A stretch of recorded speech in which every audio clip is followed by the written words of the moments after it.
Welcome to this special online segment of Eastern Indiana Works as we talk with the big guy, Mike Rao, President CEO of Eastern Indiana Works. How are you today? Fine. How are you, Eric? I'm doing great. Good. We haven't had a chance to talk to you for a little bit, and you have received over the last couple of weeks some really good news about a grant opportunity that you all were trying to get, $1.5 million. Tell us a little bit about it. Yes, well, thank you, Eric.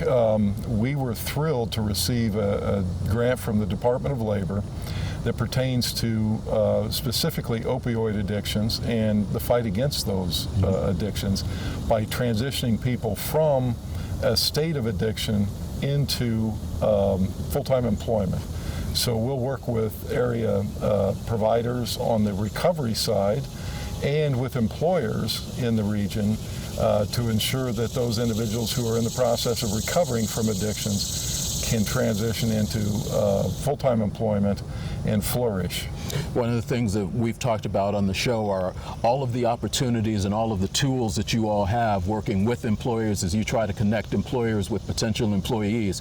We know that there are a number of people who can't get a job, one, because they're currently addicted, or have a hard time getting a job because they have that addiction on their record. You all are trying to take that off the plate as an obstacle to their employment possibilities. Correct. Yes, we want a systemic approach that includes the criminal justice system, judicial system, employers, recovery experts, counseling, so it'll be a full approach to this to resolve this immense challenge to our region. There may be some people watching who have heard about the program that Belden in Richmond, Indiana has been able to use, where they kind of started this and found some success, not only with being able to hire people who had applied but couldn't get hired because of the addiction, but also employees that they have been able to open up this opportunity to. So they've been able to bring in some new employees and not lose some that were there.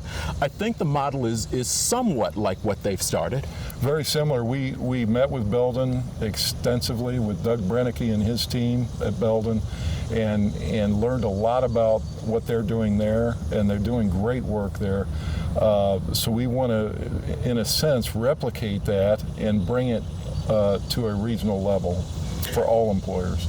Do you have an idea of what kind of timetable this is going to take to ramp up and get moved out? We have 2 to 3 years on this grant to get the infrastructure built, and then the delivery systems. We don't just want to build delivery systems. We also want to assess as we build those out for effectiveness. So we have 2 to 3 years on this grant. I know we'll be hearing more about this as we go on. We'll keep you updated on the Eastern Indiana Works show, which airs on Tuesday evenings on WCTV Channel 20 in Richmond. You can also find the show on the Eastern Indiana Works website under their media area. What's your website? The website address is easternindianaworks.org. All right. Looking forward to hearing more about this new tool that they have in the toolbox to connect employers and employees to get to full employment in East Central Indiana. Thanks, Mike. Thank you, Eric.